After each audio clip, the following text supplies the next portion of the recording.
자, 지부장님 반갑습니다. 네, 반갑습니다. 네, 먼저 소개 잠깐 부탁드릴까요? 네, 경산 장애인 부모의 지부장을 맡고 있는 지부장 지미자입니다. 오늘 영화 함께 보게 되어서 너무 고맙고 반갑고요. 그리고 또 이렇게 초대해 주셔서 감사합니다. 오늘 뭐 몇 가지 질문을 저한테 주신다 하는데 성실히 답변하도록 하겠습니다. 네. 청문회는 아닙니다. 그런 것 같은 분위기인데요. 네, 영화제 이렇게 함께 해주셔서 너무 감사드리고 우리가 그간 집회나 투쟁하는 현장에서는 자주 뵀는데 그죠? 네. 이런 자리에서 만나게 되니까 또 새로운 것 같습니다. 긴장도 되네요. 긴장됩니까? 네. 릴렉스 하십시오. 자, 아무래도 발달장애인 가정의 이야기를 담은 이사 영화를 우리가 빼놓을 수가 없을 것 같아요. 그래서 지미자 지부장님도 이 영화처럼 이사를 두고 고민하신 경험이 있으신가? 또는 가족들과 이사를 진행하는 과정에서 에피소드, 힘들었던 경험 이런 것도 좀 같이 나누고 싶어요. 영화에서 이사하고는 또 저희 발달장애인 가족 저희가 이제 또 경험하는 이사하고는 조금 다른 부분도 있고요.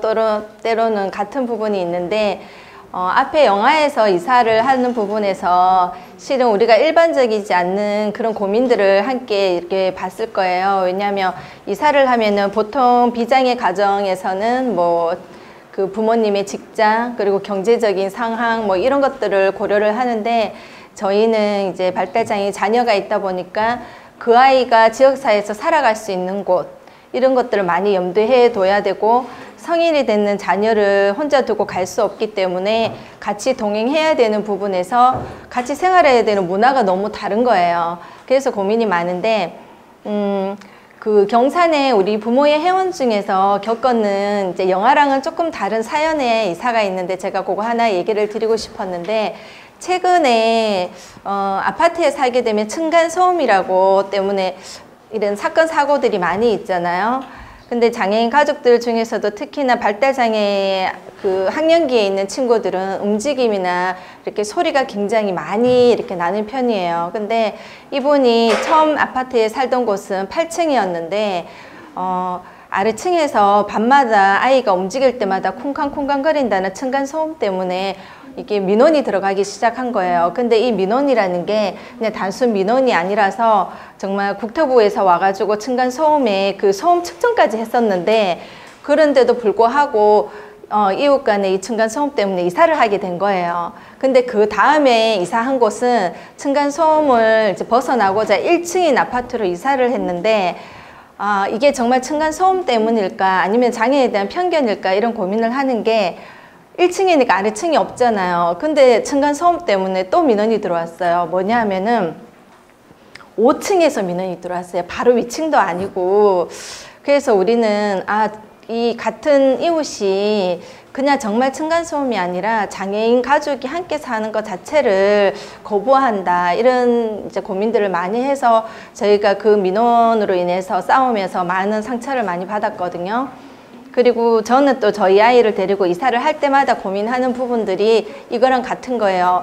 이웃이 옆집이 아래층이 윗집이 또 우리 아이의 그런 돌발 행동이나 이런 것 때문에 민원이 들어와서 이 아파트에서 쫓겨나지 않을까 이런 고민을 참 많이 하는데 영화를 보면서 여기에서 또 중증인 발달장애인과 또 약간 경증인 발달장애인 가족의 또 다른 이런 고민들이 있어서 다음 기회가 된다면은 이런 사례들을 여기 계시는 분들한테 더 많이 알려드릴 수 있는 기회가 있었으면 하는데 오늘 시간이 그렇게 많지는 않을 것 같아서 자세한 사연들은 다음에 또 말씀드리겠습니다.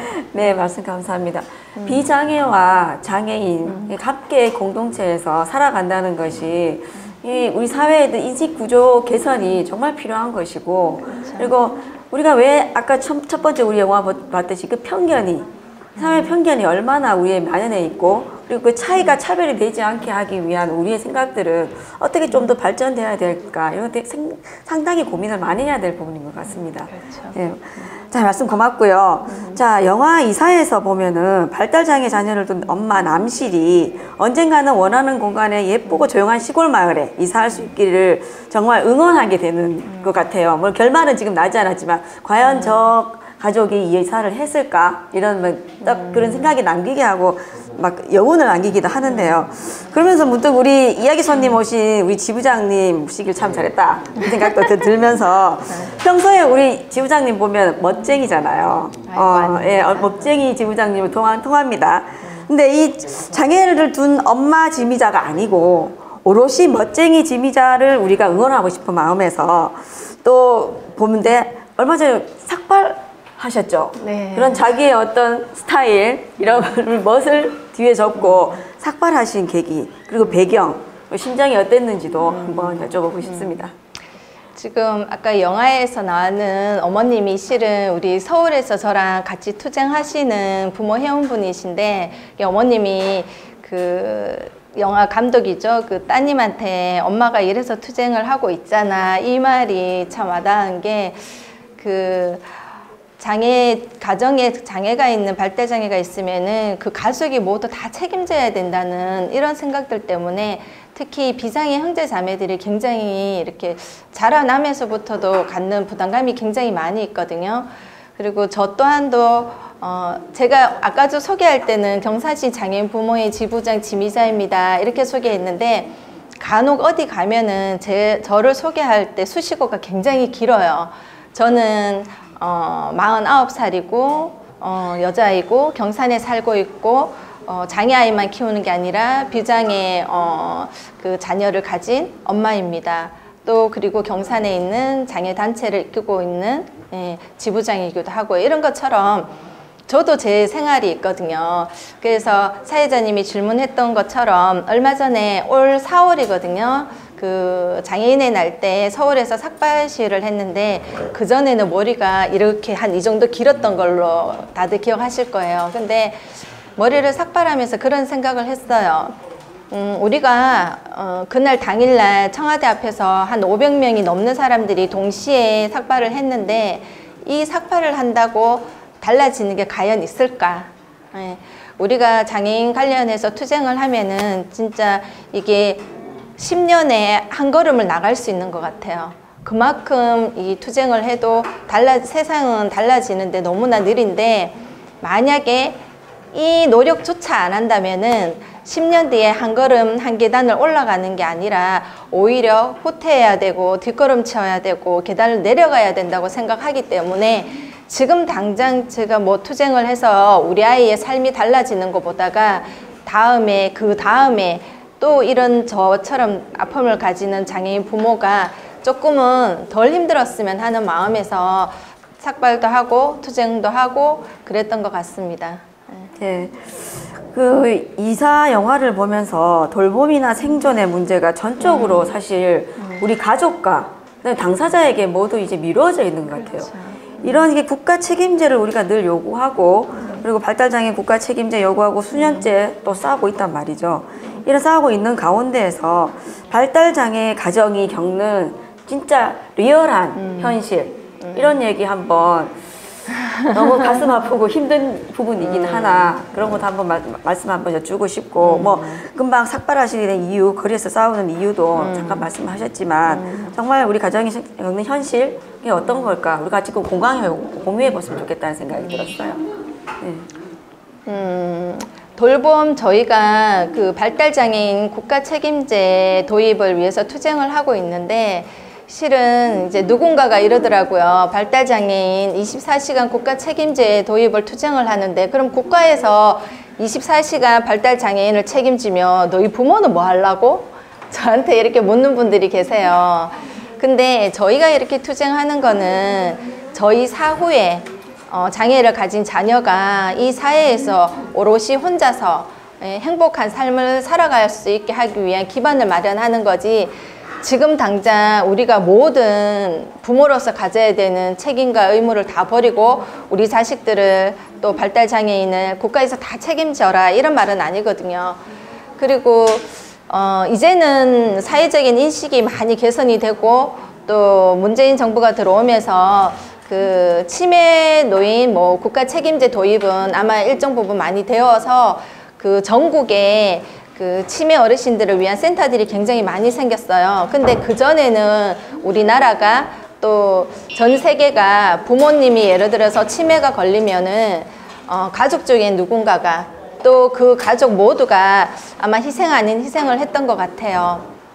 그래서 우리 뭐 조선시대 같으면 연료문도 세우고 이렇게 했던 것 같은데 그 가정이 한 구성원의 장애나 아픔이나 이런 질병으로 인해서 모두가 책임져야 되고 희생해야 된다면은 그 사람들의 삶은 없지 않는가. 아까 전에도 얘기했지만 여자로서 지미자라는 제 삶은 없는 거 아닌가 이런 생각을 하거든요. 그래서 스웨덴에서는 부모님이 치매가 걸리면은 우리나라는 그 장남 또는 맏며느리가 책임을 졌는데 이 나라는 딸이 책임을 졌다고 합니다. 그래서 딸들이 투쟁을 했답니다. 왜 우리 부모님이 치매가 걸리면은 우리가 모든 것을 책임을 져야 되지 해서 그래서 이제 그 제도가 바뀌어서 나라에서 그 부모님에 대한 모든 지원을 치매 어르신에 대한 지원을 하고 있다고 하는데 그것처럼 우리 발달장애 또 발달장애뿐만 아니라 여기 계시는 장애인 당사자분들도 신체의 불편함 때문에도 혼자서 살아가기는 참 힘든 그런 일상들입니다. 우리가 사회에서 사회생활하는 부분에도 많이 힘들지만 실은 가장 기본적인 의식주를 해결하는 부분에서도 힘든 부분이 많아서 여러 가지 사회적인 제도에서 도움을 받고 있는데 특히나 장애인 가족으로서는 이 가족 한 명의 구성원의 힘듦 때문에 모든 가정이 희생하는 부분들이 너무 힘들거든요. 그리고 여기 어머님도 영화에서 나왔던 어머님도 저기 시골 마을에 가서 전원 생활을 하고 싶다 하는 자기 꿈을 단순히 본인의 입장이나 상황 때문이 아니라 발달장애를 가진 아들 그리고 아직 취업을 못한 딸 그러니까 이거는 장애 비장애를 떠나서 이렇게 가족들이 갖는 이런 아픔들이 이제는 사회에서는 조금은 그런 부분들을 지원할 수 있는 그런 제도가 많이 생겼으면 하는 바람이고 그리고 발달장애를 가진 우리 가족들의 어려움을 또 영화로 이렇게 보여드려서 같이 공감할 수 있는 오늘 시간을 주셔서 너무 감사합니다. 네, 고맙습니다. 네. 야, 이게 말씀 너무 잘해주시고 더 고마운데 어쨌든 이게 국가적인 차원에서 이 사회 시스템을 잘 돌리게 하는 거 그것은 비단 장애뿐만 아니라 장애, 비장애, 그 노인 문제도 마찬가지고요. 예를 들어 치매 문제도 아까 말씀하셨는데 중증으로 왜 갑자기 뇌졸중이나 뇌졸중으로 그렇죠. 막 완전히 몸을 다 못 쓰게 결국은 그 노인층도 결국은 1급 장애가 되는 거거든요. 그것을 결국은 뭐 배우자가 있으면 다행이지만 배우자가 없는 경우 요즘 이런 시스템에서 자녀들이 다시 케어한다는 거 정말 어려울 것 같아요. 그런 시스템은 또 일본에서는 또 상당히 좀 발달해야 되는데 우리나라는 좀 낙후한 것 같기도 하고요. 자녀뿐만 아니라 뭐 배우자나 또 형제 자매 누군가가 한 사람이 또 누군가를 책임진다는 거는 그거는 불가능한 일인 것 같아요. 네, 너무 힘든 삶을 살고 있고 더군다나 또 우리 경북은 더구나 더 지수가 낮고 장애 부분, 여성 부분, 그렇죠. 인권 부분 이번 여성 지수가 너무 낮아서 이런 것을 어떻게 좀 더 우리가 발전시킬 수 있거나 좀 개선시킬 수 있냐의 노력은 당사자뿐만 아니라 당사자뿐만 아니라 우리 모든 시민들이 주민들이 국민들도 해야 되는 일이 아닌가 하고 생각을 해봅니다. 자, 여기 질문지에는 없는 질문인데요. 네. 지금 질문이 너무 빨리 시간이 너무 많이 남아가지고 그래요? 지금 네, 그럼 제가 얘기를 더 해도 되나요? 네, 제가 질문 하나만 하고 이해해 주시겠습니까? 자, 제가 궁금한 점은 발달 아동들, 그러니까 장애 아동들이 교육 시스템에 대해서 여쭤보고 싶은 건데요. 대부분 시설에 있거나 또는 뭐 초, 중 등 과정까지는 자연학교나 경상 같은 경우에는 그래서 케어가 할 수 있는 부분이 있는 것 같아요. 근데 그 이후에 고등 이후 연령이 계속 학력이 지나가고 성인에 진입할 때 우리 장애 인들은 어떤 교육 시스템을 받을 수 있나 지금 현재는 어떠나 그리고 제가 듣기로는 이 시스템이 쭉 연결되지 않고 어딘가에 지금 링크가 되지 않고 뚝 끊긴다는 걸로 알고 있거든요. 그 단절된다는 얘기인데 거기에 대해서 얘기 좀 한번 해주실까요? 그 교육을 받는 부분에서는 우리가 몇 년 전에 TV에서 뉴스에서 굉장히 많이 봤을 거예요. 그러니까 부모가 자녀를 이제 양육하는 과정에서 나의 자녀가 교육을 받는 거는 당연한 권리고 또 그거를 이제 받을 수 있도록 지원하는 게 부모의 의무가 아닌가 그렇게 생각을 하는데 보낼 학교가 없어서 아이를 교육을 시킬 수 없는 부모의 심정, 그래서 그 학교를 설립해달라고 무릎을 꿇고 울면서 지역 주민들한테 비는 모습, 그런 거를 매스컴으로 보면서 실은 많이 속상하고 정말 이렇게 저희도 그 자리에 가서 소리치고 막 이러고 싶은데 경산도 똑같았던 것 같아요. 저는 실은 74년생이거든요. 근데 제가 마침 고등학교를 졸업하고 사회복지를 전공을 했어요. 근데 그때 사회복지를 처음 전공해서 제가 성인 발달 장애인 분과 2박 3일 캠프를 간 적이 있었어요. 근데 캠프를 갔다가 이제 올 때 지금처럼 휴대폰도 없었고요.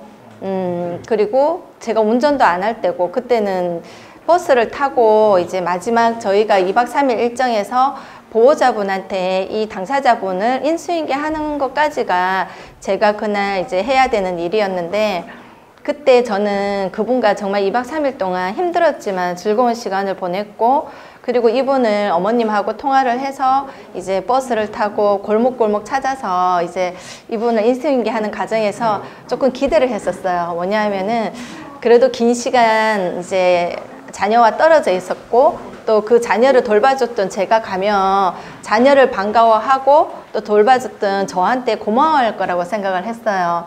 근데 처음 보는 분이 저 골목 끝에서 걸어오시는데 저분인가 하고 봤는데 표정이 너무 안 좋으신 거예요. 그래서 이런 생각에서 저분은 아닐 거야 이랬는데 점점점 이쪽 방향으로 오시는 거예요. 그래서 이거는 뭐지? 왜 표정이 안 좋으시지? 이렇게 하고는 정말 뭐 고맙다는 얘기도 없이 자녀분을 반기지도 않고 그냥 손잡고 뒤돌아서 인사만 하고 안녕히 가세요 하고 가시는 거예요. 그때 이제 24 살인 저는 그때는 그분의 심정을 실은 이해를 못했어요. 그냥 짧은 시간이지만 순간 이거는 뭐지? 그러면서 그 말로 표현은 할 수 없지만 조금 저한테는 상처였고, 이게 봉사를 하기 위해서 사회복지를 공부하는 저한테는 조금 그런 기억이 남았던 큰일이었거든요. 그러고 나서 제가 결혼을 하고 첫 아이를 출산했는데 저 아이가 장애가 있을 거라고는 저도 상상도 못 했고, 또 그 아이를 키우면서 실은 이제 와서 그분의 심정을 이제는 이해를 합니다.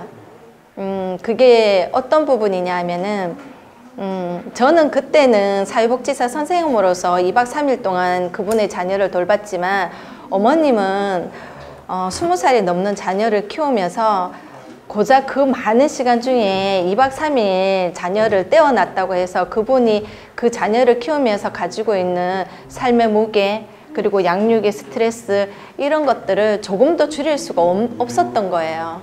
그래서 지금도 저는 장애 아이를 키우면서 또한 이제 센터를 운영을 하기 때문에 당사자 자녀분들을 케어를 하면서 그런 생각을 해요. 우리 선생님들하고 나는 오늘 하루 죽을 것 같이 신체적으로든 정신적으로 힘들지만 집에 돌아가면은 실수가 있고 그 힘들었던 부분을 잊지만, 우리 발달장애를 키우는 부모님들은 죽을 때까지 평생 잠시 육체적으로 떨어져 있어도 항상 자녀 걱정을 해요. 그거는 비장애 자녀를 가진 부모님들도 그렇겠지만 발달장애, 특히나 중증 발달장애인 같은 경우에는 저희 아들이 지금 22살입니다. 그렇지만 아직까지도 혼자 신변 처리나 이런 것들을 잘 못해요. 그래서 대변 실수도 하고 소변 실수도 하고, 또 밥을 먹을 때도 젓가락질을 잘 못하고 숟가락질만 하기 때문에 밥을 3분 만에 다 먹어요. 반찬하고 밥하고 다 이렇게 끓여서 먹기 때문에. 그래서 누군가의 도움이 없으면 살아갈 수 없는 저희 아들이 제가 없는 사후에 이 사회에서 어떻게 살아갈까. 아까 영화에서처럼 편견으로 인해서 상처를 받는 부분뿐만 아니라 일상생활이 안 돼서 살아갈 수 없는 그런 상황들도 굉장히 많이 있거든요. 그래서 저희는 전원 생활이 이사를 한다는 이런 부분들이 실은 나의 그 꿈이 아니라 아파트나 이런 이제 복잡한 이런 곳에서 살면서 실은 우리 아이가 다른 비장애인에게 피해를 줘서 쫓겨나는 이런 경험을 별로 하고 싶지 않아서 자연으로 조용히 살 수 있는 전원주택으로 이사를 한 번씩 꿈꾸기도 하고 또 다른 어떤 가정은 또 다른 아픔을 가지고 이러는데 그래서 사람은 그 상황이나 입장에 따라서 이게 생각하는 부분들이 많이 달라지는 것 같아요. 그때 그 어머님의 어두웠던 표정이라든지 기운 없던 발걸음들이 제가 그분처럼 발달장애인 성인을 키우고 있는 엄마가 되니까 비로소 이제 이해가 되었거든요.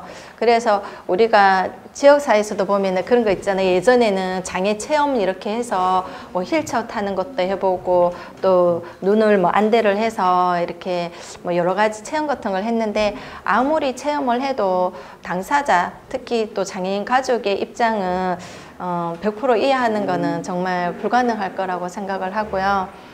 그래서 여기 계시는 분들은 이미 다 장애인 가족이고 같이 산다고 장애인 가족이 아니라 이 영화제를 같이 보고 함께 동참하면 저는 다 장애인 가족이라고 생각을 하거든요.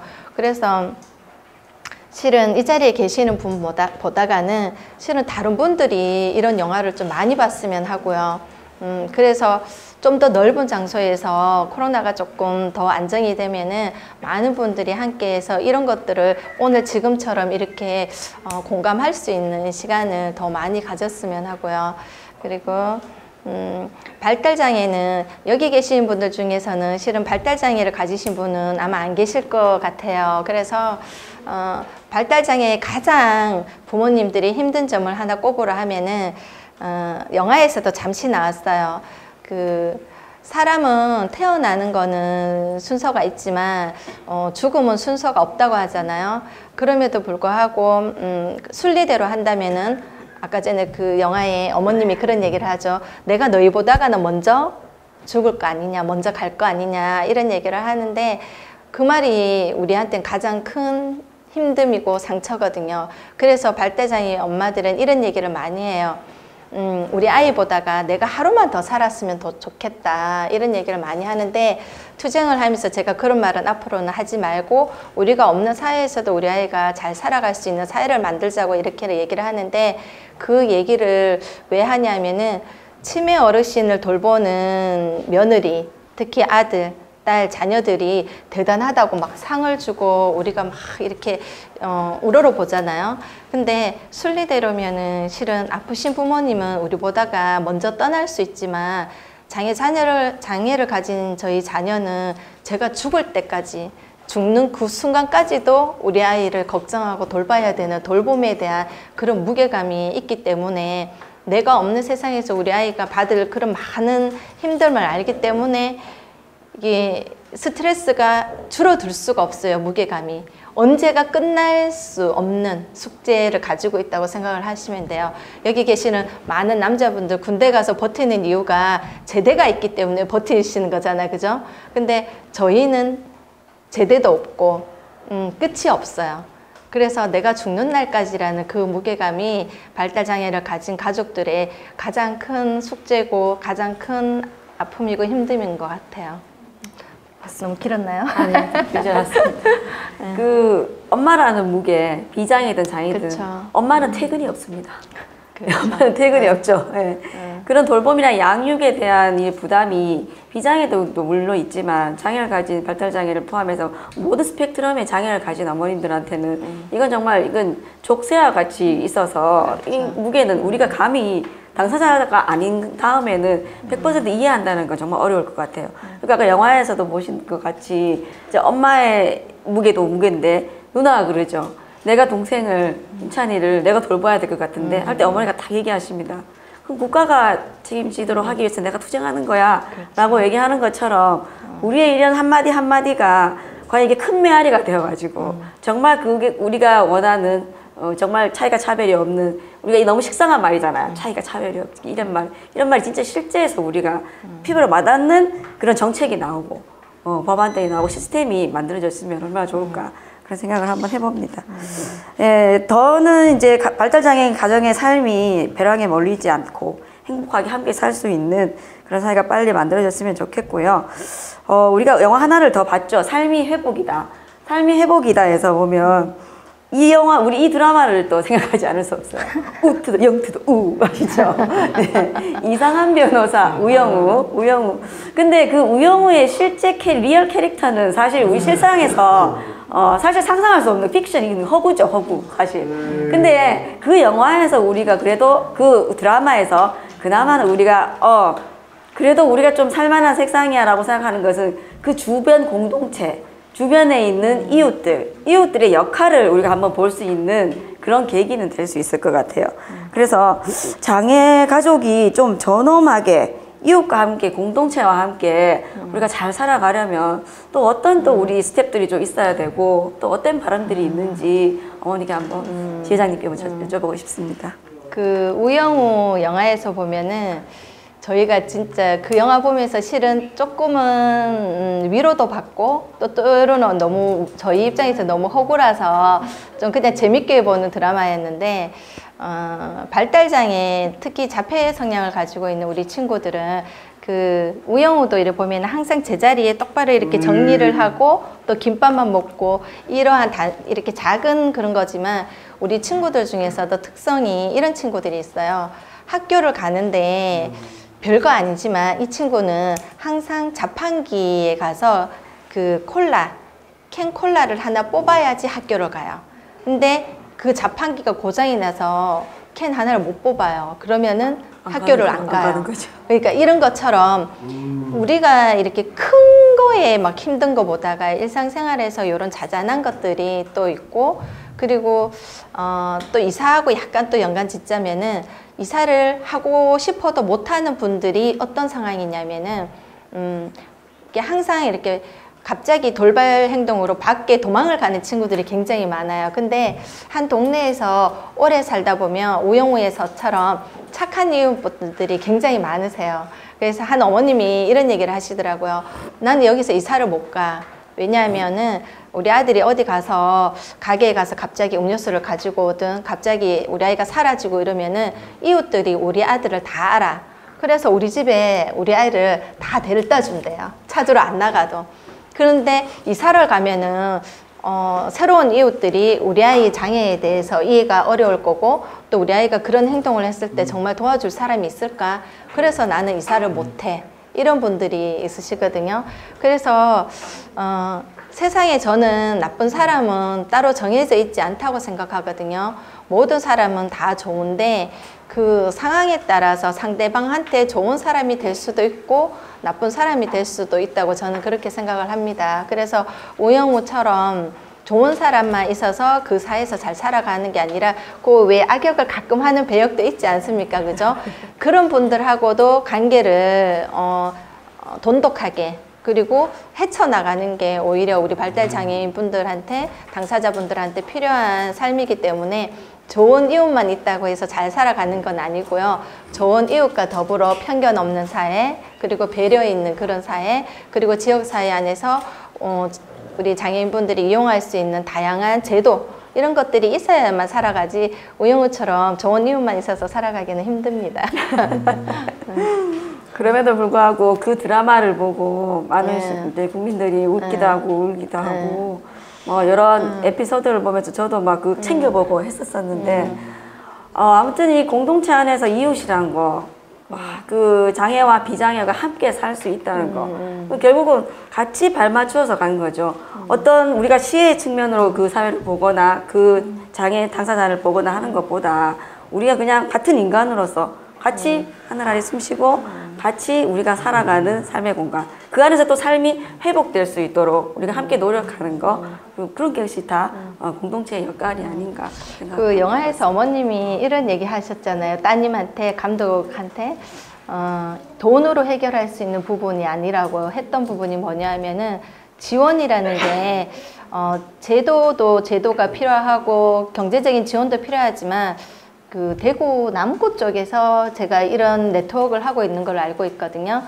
한 분의 장애인분이 그 아파트에 살고 있으면은 뭐 지역에 있는 복지관이라든지 또 주민센터에 있는 담당 사회복지사 선생님이라든지 또 활동보조 선생님이라든지 많은 분들이 지원을 제도 안에서 해주고 있지만 가장 중요한 건 이웃이잖아요. 근데 꼭 좋은 이웃이 필요한 게 아니라 이런 거를 같이 할 수 있는 그건데 남구에 그 담당하셨던 분 성함이 생각이 안 나는데 그분이 이제 그 아파트에 찾아갔대요. 그래서 거기에 살고 있는 당사자분의 옆집, 윗집, 아랫집 다 찾아가서 돌발 상황이 생겼을 때 전화를 하면은 확인 좀 해달라는 이런 도움을 요청을 했는데 그게 가장 빠른 것 같아요. 왜냐하면은 모든 분들이 아까 전에 얘기했잖아요. 퇴근을 하고 나면은 오롯이 이분이 혼자 있는 시간에는 지원이라는 게 아무리 빨라도 누군가가 다시 찾아와서 도움을 주는 데는 시간이 오래 걸리거든요.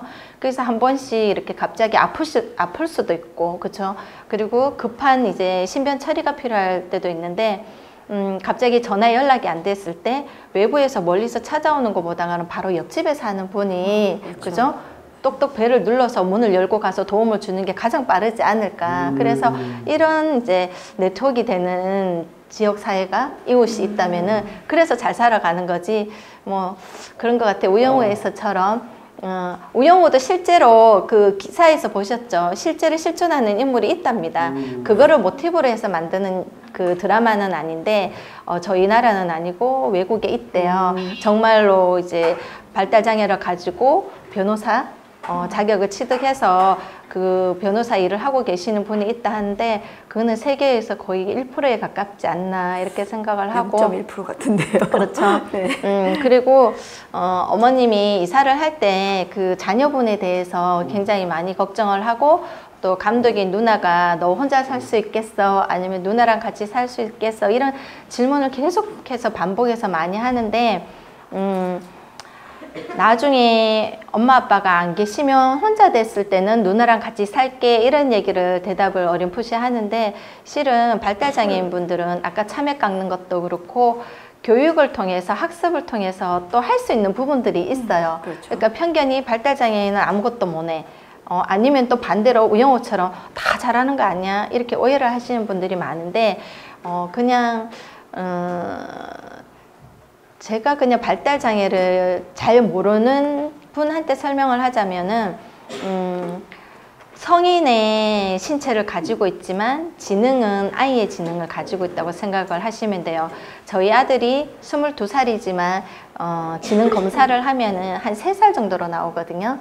근데 3살이라고 해서 모든 부분이 3살이 아니고 뭐 분야별로 예를 들어서 언어 부분, 뭐 신체 부분, 뭐 여러 가지 부분에서 3살 내지 뭐 4살 내지 5살 이렇게 조금씩은 다르지만 평균적인 이제 지적 수준이 3살이다 이렇게 생각을 하시면 돼요. 그래서 이렇게 좀 순수하고 또 이렇게 한 번씩 길을 가다가 이렇게 보시면은 많이 웃어요, 밝고.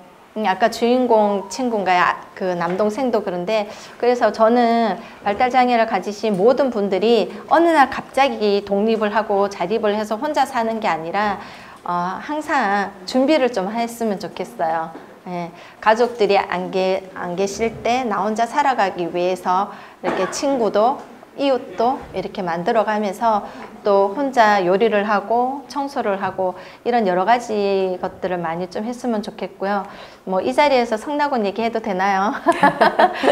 성락원에서 이렇게 그 자립하신 분들도 저희가 경산에 체험홈이 있잖아요. 자립 체험홈이 있는데 거기에 이제 다른 시설에서 처음 나오신 분을 저희가 자립하는 교육을 할 때 가장 먼저 했던 교육이 뭐냐 하면은 우리가 이제 보통 아파트에 살던 주택에 살던 요즘은 이렇게 열쇠로 문을 여는 게 아니라 이렇게 키패드로 해서 비번을 이렇게 삑삑삑 해서 집에를 들어가잖아요. 근데 이거 유치원생도 다 할 수 있는 건데 그분들은 시설에 살면서 이런 이제 문명까지도 아닌데 그죠? 문명 아닌 문명을 사용해 본 경험이 없으신 거예요. 훈련도 없는 것도 많은데 훈련이 아니라 이 기계를 처음 보시는 거죠. 사용해 본 적이 없는 거예요. 그렇죠. 그래서 이런 거를 부모가 없는 사후에 아니면 시설이 사라진 어느 날 갑자기 자립해서 하기는 힘들고 이런 것들을 계속 준비를 해야 되는 것 같아요. 그래서 문을 열고 또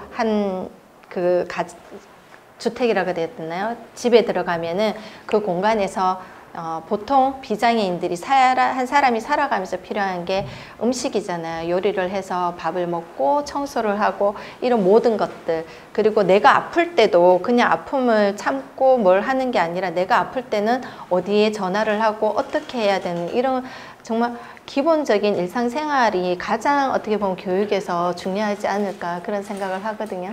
맞아요. 그러니까 이 시스템이죠, 결국은. 그리고 이 훈련인 것 같기도 해요. 경험과 훈련이, 그러니까 반복적으로 되었을 때 일상 비장애인들하고도 같이 살 수 있는 그런 게이지가 분명 올 수 있다고 생각하거든요. 그런 걸 위해서는 또 같이 우리가 노력해야 될 부분도 있고 그런 것 같습니다. 저 이야기 나눠보니 시간이 진짜 잘 지나간 것 같아요. 그래요? 그동안 거리에서 투쟁 현장에서 만났던 제자님과 이야기를 더 가깝고 깊이 나누어서 좋을 것 같은데요. 마지막으로 이제 앞으로 이제 계획 그리고 있으시면 한번 말씀해 주시면 고마울 것 같습니다. 앞으로 이제 저희 부모회는 우리 그 발달 장애를 가진 자녀뿐만 아니라 지역에서 같이 살아가는 모든 당사자분들하고 새로운 제도를 만들고 그 제도권 안에서 좀 행복한, 이제는 그냥 차별받지 않는 삶이 아니라 좀 행복한 삶을 살 수 있었으면 하거든요. 그래서 늘 함께 투쟁을 하고 저는 또 지역에서 이렇게 조금 그러네. 한 10년 정도. 왜냐면 이 일을 하다가 실은 저도 이제 임기가 끝나서 끝날 때가 되니까 요즘은 좀 먹먹하거든요. 근데 여기 계시는 많은 활동가 분들처럼 저도 이제는 현장에서 활동가로 이제 활동을 하려고 하고요. 그리고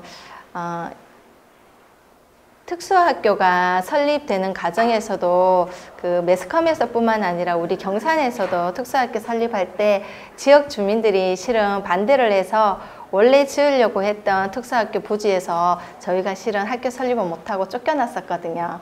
그래서 지금 현재 있는 이제 자인 그쪽으로 이제 옮겨서 했는데 이렇게 장애인분들이 이렇게 이용하는 시설, 기관 뭐 이런 것들이 이제는 지역사회 안에 가장 중요 이제 지역이 좀 있었으면 하는 그런 바람들이에요.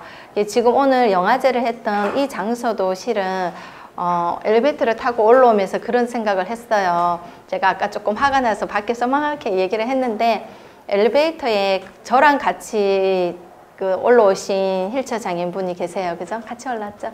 예.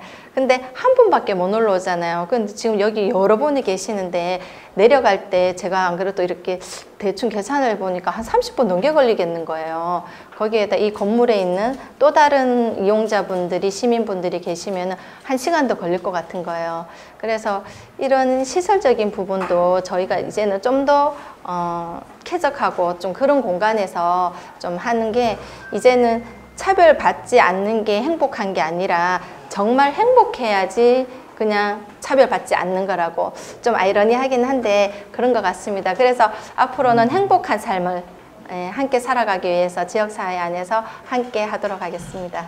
네, 네, 우리 지미자 지부장님의 정말 레알 행복한 삶, 그러니까 자녀와 함께 발달장애를 가진 자녀와 함께 그리고 이 사회와 함께 지역과 함께 우리 동지들과 함께 이웃과 함께 정말 행복해서 차별받지 않는 행복의 길로 갈 수 있도록 우리가 함께 다 응원하면서 박수 한번 보내주시면 좋겠습니다.